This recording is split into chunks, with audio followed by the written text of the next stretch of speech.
Oke, welcome back to my channel. Terima kasih sudah klik video ini. Caki berbagi untuk kita belajar bersama. Tentunya apa yang Caki bagikan ini merupakan langkah kedua atau part 2 dari part pertama yang sudah Caki bagikan. Bagaimana cara membuat peta menggunakan Google Earth. Nah, kemarin kan kita sudah save datanya menggunakan Google Earth. Nah, sekarang bagaimana data itu kita olah di Quantum GIS. Caki rasa coba Caki buat dulu yang versi Caki mungkin mudah dipahami karena banyak versi yang sangat sulit untuk dipahami buat pemula. Oke, karena ini Caki belajar sendiri, mungkin menurut Caki ini cara yang gampang untuk bisa dipahami, oleh sebab itu Caki buat. Oke, sebelum buka aplikasinya, Caki mau kasih penjelasan dulu mengenai aplikasi ini. Buat teman-teman kakak Dora yang belum punya, nanti di deskripsi Caki taruh linknya, silakan download. Ini Quantum GIS versi 3.4. Oke, terus kemudian cara installnya itu mudah sekali. Dan aplikasi Quantum GIS ini dia free, tanpa bayar. Terus kemudian kita bisa download. Kalau misalnya mau download secara langsung di Google silakan. Tapi kalau mau download dari link yang sudah Caki taruh silakan. Memang prosesnya itu cepat dan cukup ringan aplikasi ini ketimbang kita menggunakan ArcGIS. Oke, dan aplikasi Quantum GIS ini dia bekerja di RAM, kapasitas RAM kita kalau 2 GB masih bisa bekerja dia. Tetapi kalau banyak aplikasi besar yang kita install dan kapasitas RAM kita 2 GB, Caki kurang merekomendasikan karena nanti lambat gaya kerjanya. Nanti video tentang bagaimana cara menginstal aplikasi ini nanti Caki buat lagi setelah ini ya. Kita langsung saja buka aplikasi Quantum GIS. Yang perlu kita perhatikan di sini dari sekian banyak item dari setelah menginstal aplikasi Quantum GIS, ada beberapa yang muncul di sini, tetapi yang akan kita pakai itu yang Quantum GIS atau QGIS Desktop ya. Langsung saja kita buka QGIS Desktop, tampilannya akan seperti ini. Oke, QGIS Desktopnya sudah muncul. Ini tampilan awalnya akan seperti ini, di depannya akan seperti ini, dan settingan aplikasi Quantum GIS ini ada yang dalam bentuk bahasa Indonesia, ada juga yang bahasa Inggris. Kalau punya saya ini bahasa Inggris. Nah, kemudian ada beberapa tools atau tombol di sini yang kita lihat. Di atas itu seperti biasa ada project, edit, view, player, setting, plugin, vector, raster, database, web, processing, help, dan seterusnya. Terus kemudian di sini ada new project, terus kemudian ada open project. Kalau new project kita buat project baru. Terus kemudian kalau open project berarti project yang sudah kita buat, kita simpan dan kita panggil kembali projectnya. Seperti biasa ini save. Kalau dalam masa proses kemudian kita save. Kalau kita mau save project baru berarti save as seperti biasa. Terus kemudian tools-tools yang lainnya. Tentu Caki tidak bisa menjelaskan satu persatu, tetapi nanti di dalam proses ini sambil jalan nanti kita akan mengenal secara bersama-sama supaya video ini jangan terlalu panjang, karena kalau terlalu panjang banyak orang nanti tidak nonton dengan baik. Walaupun penting, cuman kadang-kadang apa yang disampaikan lewat banyak sekali pembicaraan itu kadang orang kurang suka, dan banyak orang yang saat ini sukanya itu langsung action daripada banyak bicara ya, banyak teori. Oke, kita langsung saja. Satu hal yang perlu kita perhatikan di sini ada tools Open Data Source Manager. Open Data Source Manager ini adalah tempat di mana nanti kita akan ambil datanya. Oke. Jadi kalau misalnya kita sudah familiar menggunakan aplikasi-aplikasi yang biasa searching data itu melalui browser, di sini ada punya browser. Di sini browser ini kita bisa browser dari setiap folder yang ada di laptop kita. Misalnya kemarin simpan data yang kita buat dari Google Earth itu ada di DXC ya. Jadi Caki panggil lewat sini. Kita pakai Open Data Search Manager. Tampilannya akan seperti ini ya. Kita pelan-pelan saja supaya bisa lebih paham. Bagi yang pemula. Terus kemudian di sebelah yang warna agak gelap ini, teman-teman bisa lihat bahwa kalau misalnya kita open, ini kalau kita mau open project yang pernah kita simpan. Terus kemudian vektor ini adalah layer yang kemudian kita akan pakai untuk mengolah data yang kemarin kita buat. Karena tipe datanya adalah vektor. Sedangkan kalau raster itu gambar penampakan rupa bumi yang difoto oleh citra satelit. Atau data vektor yang kemudian diekstrak ke raster. Oke, kalau kita ngomong ke raster sama vektor ekstrak ke raster itu terlalu jauh. Sekarang kita mulai dengan mengelola data vektor dulu.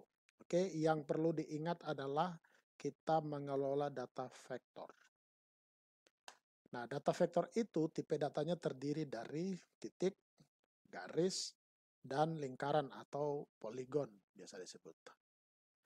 Nah, untuk mengambil datanya tetap yang di sini tetap di file, jangan ke directory atau database. Kita langsung di file saja, titiknya tetap di file. Terus yang ini jangan dirubah, dia tetap saja. Langsung kita browsing folder tempat data kita simpan. Oke, di sini dia sudah otomatis all file. Saya ke dokumen. Nah, kita cari folder di mana kemarin kita simpan ke pekerjaan yang kemarin kita coba buat contoh pemetaan itu.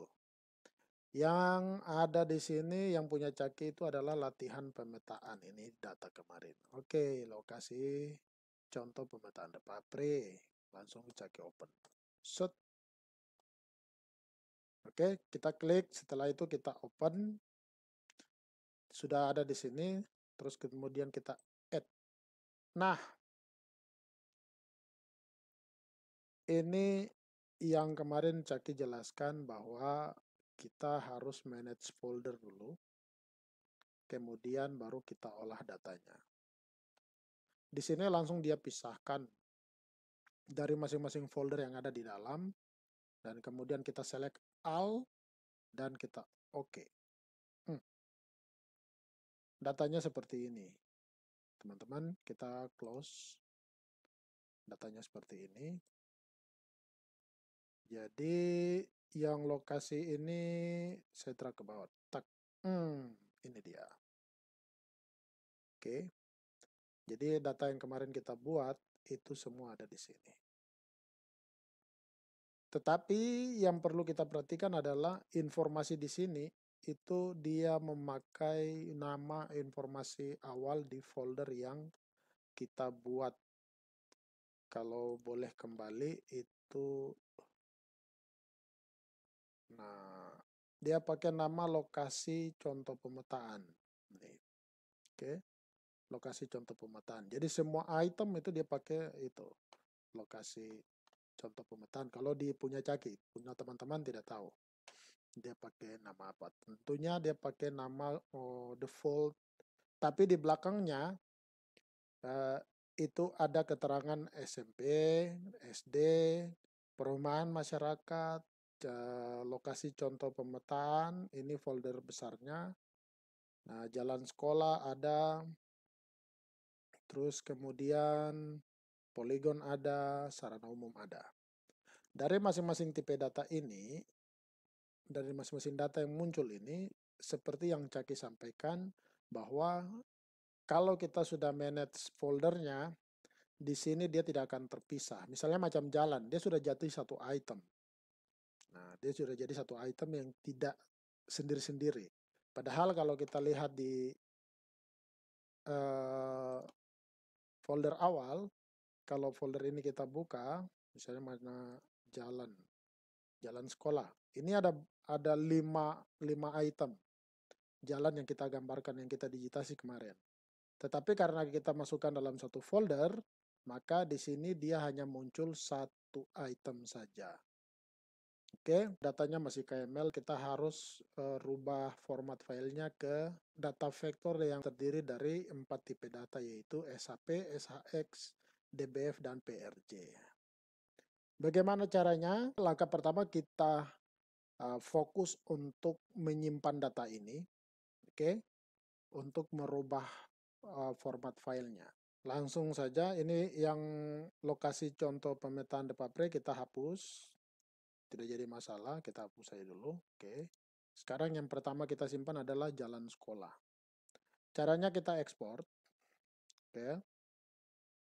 Terus di sini ada save feature as. Kita klik. Nah, jadi tujuan kita adalah merubah data KML ke format S3 file. Oke, teman-teman. Jadi formatnya ada di atas, ini yang S3 file. Mohon disimak dengan baik. Nanti kemudian akan kita ini sama-sama. Terus kemudian nama file ini, file name ini kita tidak hanya ketik terus kemudian kita oke. Tetapi kita juga perlu cari tahu nanti di folder mana kita simpan data ini. Oke. Terus kemudian yang paling penting di bawah ada CRS. CRS ini merupakan sistem koordinat yang nanti kita pakai. Seperti yang Caki katakan kemarin bahwa kalau dia masih default, pertama kita buat, itu dia masih sifatnya global yang sistem koordinatnya masih pakai WGS 84. Ya, berarti masih global. Sekarang kita mau rubah CRS-nya ke WGS 84 UTM Zona 54S. Caranya kita klik select CRS yang ada gambar bola bumi ini. Oke. Terus kemudian kita cari di sini. Kita cari atau kita ketik yang paling mudah. Terserah Anda ada di zona mana. Terserah Anda pakai dengan zona masing-masing tempat Anda tinggal. Tapi khusus untuk di wilayah Kabupaten Jayapura, Kabupaten Sarmi, terus lurus ke belakang sampai dengan Australia sebagian, itu menggunakan UTM zona 54S. Kita boleh ketik di kolom filter di atas, jadi ketik saja UTM zona. Tinggal kita lihat di sini, tapi yang belakangnya itu kita harus pakai WGS 84. Nah, kalau misalnya mau lengkap lagi, kita langsung ketik saja di belakang WGS 84. Kita kasih tanda slash, tapi harus ada satu spasi antara 84 dengan slash dan slash dengan UTM. Oke.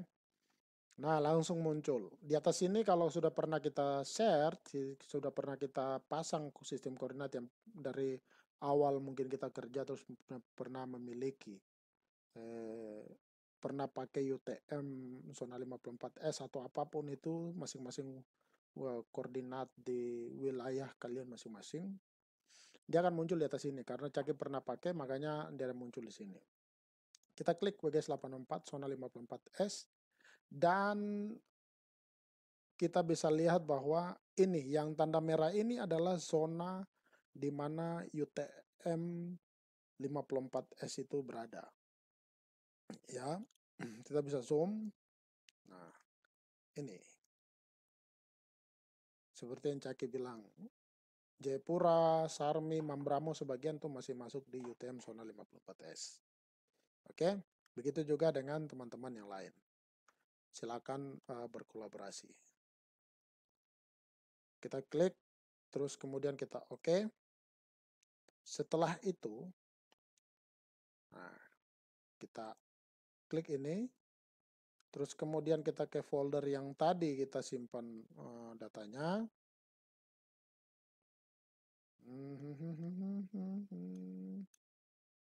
Folder latihan. Nah, ini. Terus di sini kita buat folder baru yang judulnya SHP. SHP atau save file. Ya, Caki pakai SHP, teman-teman yang lain silakan. Foldernya mau pakai nama apa silakan. Caki pakai SHP. Di sini Caki kasih nama karena kita simpan yang pertama itu jalan sekolah, maka di sini Caki kasih supaya mengantisipasi data itu tidak mudah rusak atau error.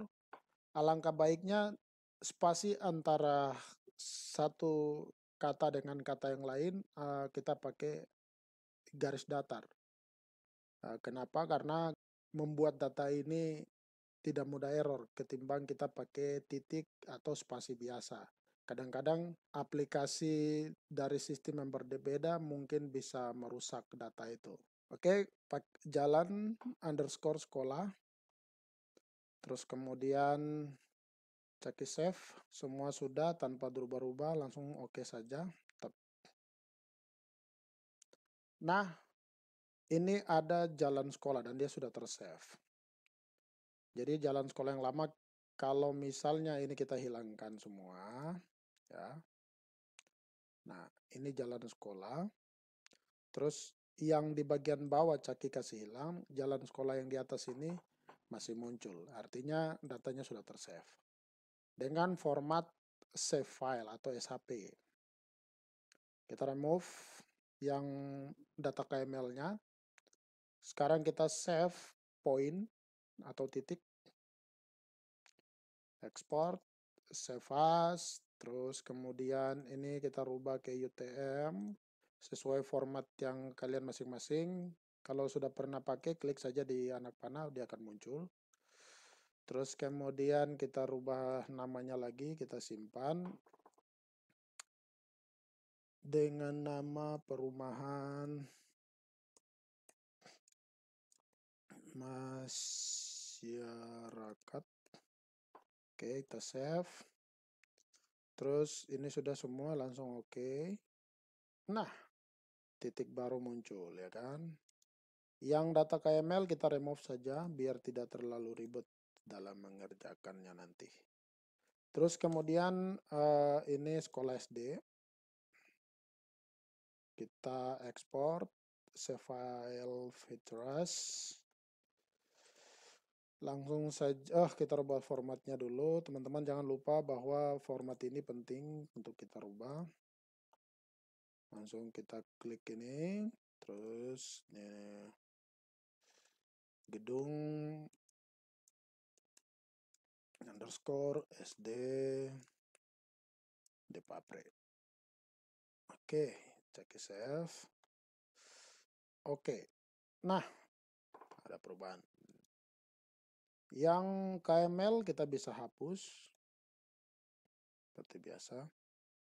Terus kemudian ini lagi untuk bangunan sekolah SMP. Langsung saja kita ekspor feature. Seperti biasa ya teman-teman, jangan lupa.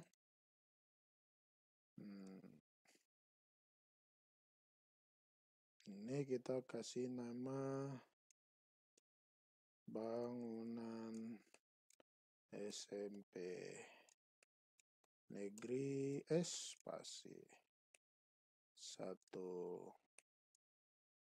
Papreak. Save. Oke, langsung kita oke saja. Nah, ini kita hapus. Terus kemudian ini lagi kita rubah. Oke. Ini sarana umum.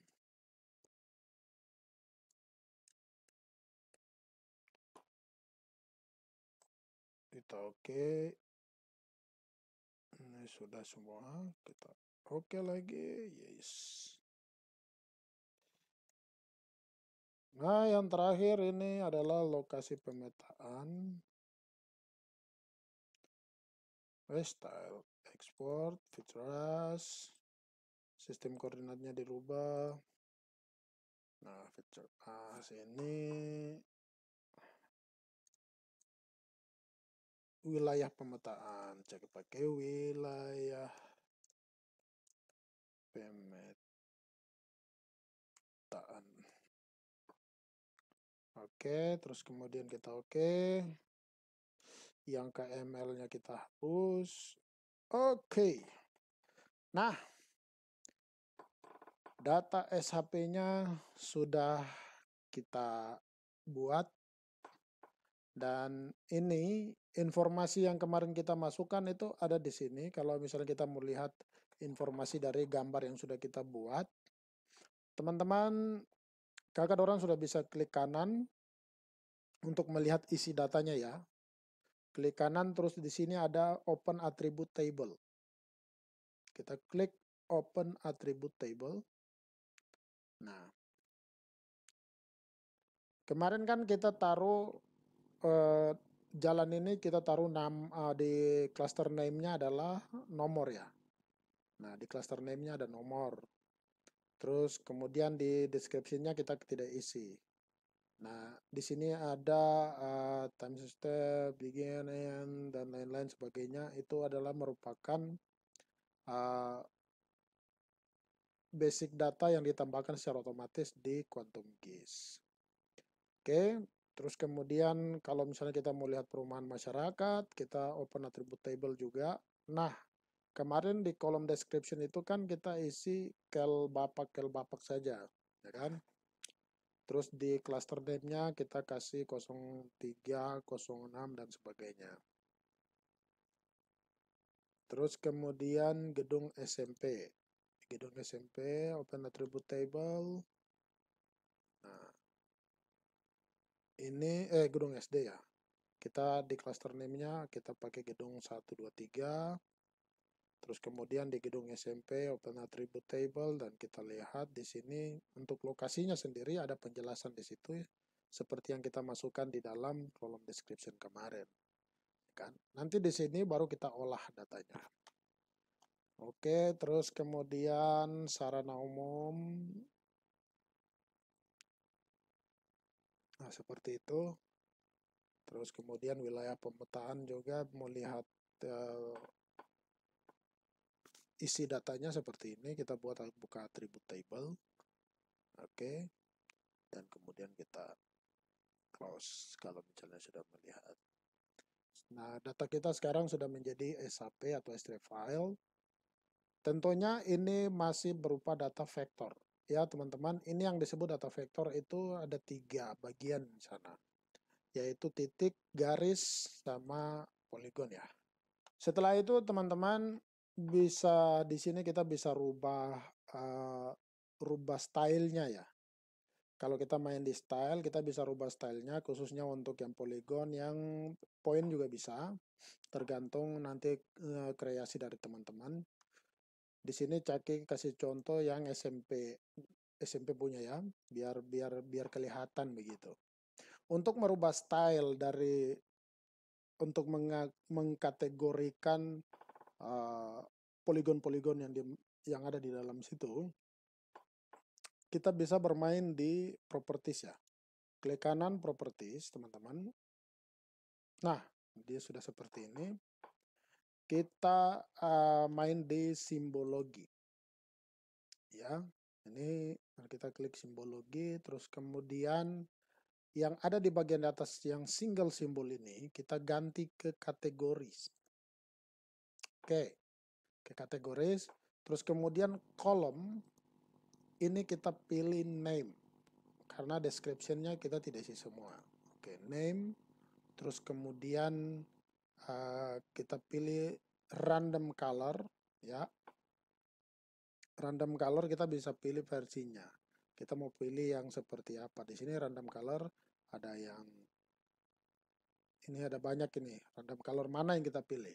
Caki pilih yang ini seperti itu. Terus kemudian kalau sudah ya teman-teman pastikan bahwa semua sudah, kita classify. Jangan lupa classify.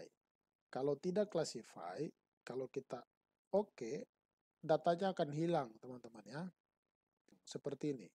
Dia tidak muncul, dia hilang. Karena kita tidak classify. Kalau misalnya kita belum classify, kita oke, terus datanya hilang, jangan panik. Kembali lagi kita klik lagi klik kanan di sini. Misalnya kita oke nih, datanya hilang ini, SMP sudah hilang. Ini cuma lapangan saja. Jangan panik.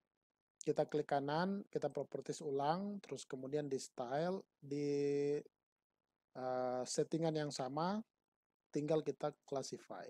Oke. Setelah kita classify, langsung kita apply, datanya akan muncul kembali. Nah, seperti itu. Ini untuk pola warna yang ingin kita uh, mewarnai kita punya hasil pemetaan poligon yang ada di sini. Entah itu poligon atau garis atau titik, itu bisa saja semua. Yang penting sesuai kebutuhan yang kita inginkan. Karena di sini kita pilih cluster pewarnaannya berdasarkan cluster name, makanya yang muncul di sini gedung 1, 2, 3, 4 itu yang membedakan, ya, sama lokasi SMP. Nah, terus kemudian kalau misalnya kita mau kasih namanya muncul, ya, mau kasih nama muncul di area poligon itu. Kita klik kanan lagi, kita properties seperti biasa, tapi kali ini kita tidak di simbologi, kita ke label. Setelah kita di label, ini kan ada no label. Ya, teman-teman pilih yang anak panah, terus kemudian pakai yang single label. Oke.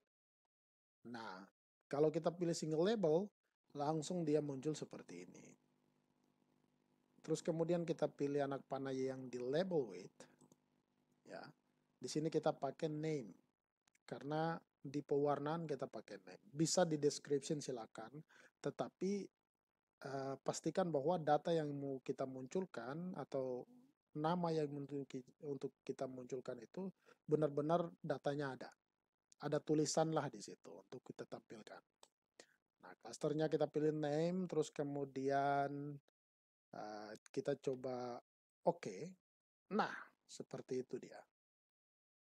Ya.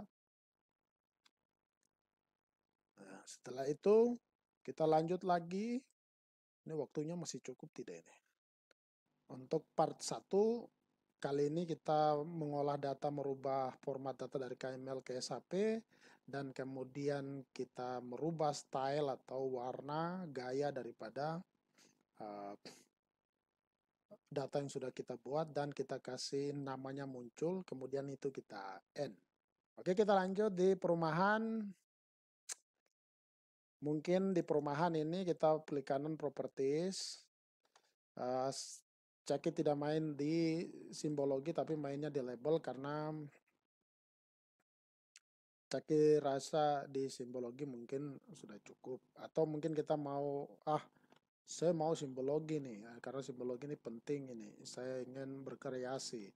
Oke, silakan kita pilih simbologi, terus kemudian supaya tidak, karena ini tahap belajar, tidak terlalu banyak utak-atik supaya teman-teman kakak dong bisa paham. Langsung saja kita pilih icon yang ada di bawah untuk membuat warna atau style atau gaya daripada titik itu. Caki tetap di posisi yang seperti biasa. Caki klik ini. Oke. Terus kemudian kalau kita mau warnai isi di dalamnya, apa lingkaran bulat itu mau warnai, simple marker yang di bawah yang ada lingkaran itu. Terus kemudian field color itu yang kita rubah. Kalau stroke color itu merupakan garis pinggirannya. Oke, Caki rubah field color, kasih merah. Oke. Oke. Terus kemudian ini merupakan besarnya atau ukurannya, size-nya. Caki pakai ukuran seperti ini. Oke. Nah, kita apply dulu, itu sudah berubah. Dan sekarang kita pindah ke label. Kasih single label, dan kemudian yang muncul adalah cluster name, dan kita apply lagi. Nah, nomornya sudah muncul. Oke.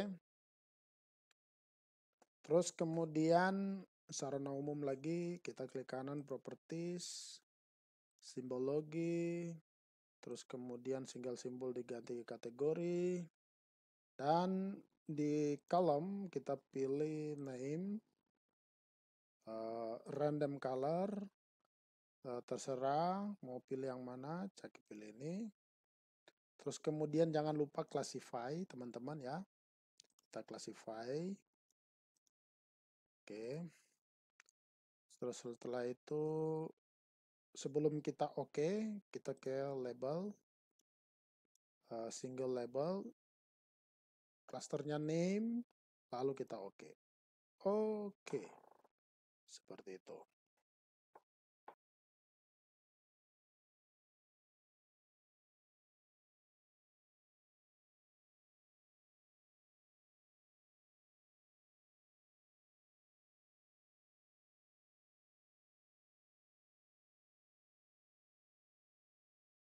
Ya, setelah itu jangan lupa save project. Caranya klik project, kemudian save as. Foldernya supaya tidak ribet, kita kembali ke folder yang tempat pertama kita simpan file-file ini. Kalau Caki di latihan pemetaan foldernya. Terus kemudian di sini Caki buat vektor. Nama foldernya vektor. Dan di sini latihan, nama filenya latihan pemetaan. Setelah itu kita save. Oke, setelah save dan kita bisa closing aplikasinya. Sip. Sampai di sini dulu perjumpaan kita. Di part 2-nya kita membahas tentang merubah format data dari KML ke SAP. Dan kita sudah belajar tentang mewarnakan poligon atau membuat style gaya dari poligon dan titik. Terus kemudian merubah gaya dan style dari jalan juga. Part 2-nya sudah selesai dan kira-kira jadinya seperti ini teman-teman. Jikalau Anda ingin bertanya, teman-teman, kakak orang ada yang mau bertanya, silakan komentar di bawah apa saja yang dibutuhkan dan apa yang menjadi kekurangan saya, silakan dikasih masukan. Tentunya semua tidak sempurna, pasti ada kekurangan. Dan kalau misalnya ada yang pengen untuk bertanya mengenai seputar mulai dari Google Earth ke Quantum GIS, silakan bertanya karena hari ini yang kita belajar datanya sudah berupa SHP dan SHP ini bisa kita olah berulang-ulang walaupun petanya sudah jadi, kemudian kita mau bikin lagi, SHP ini sudah masternya. Dan kemudian SHP ini juga bisa dipakai untuk dikelola di aplikasi yang namanya ArcGIS. Di sini di Quantum GIS, kenapa saya sarankan dan membuat referensi teman-teman kalau mau belajar untuk melakukan pemetaan yang paling gampang itu menggunakan Quantum GIS karena tidak terlalu susah caranya. Dan kalau misalnya teman-teman ingin bertanya, ingin juga berbagi tentang apa yang hari ini kita buat, silakan teman-teman komen di bawah. Bantu support terhadap channel Caki Phoners dengan klik subscribe dan kasih jempol jika video ini bermanfaat dan kamu suka. Kasih juga dislike kalau misalnya video ini kurang berkenan dan pas untuk teman-teman dan kakak orang semua. Terima kasih, sekian dari Caki. Tetap semangat, jaga kesehatan. Salam santun, salam hormat, salam sayang buat semua. Dah.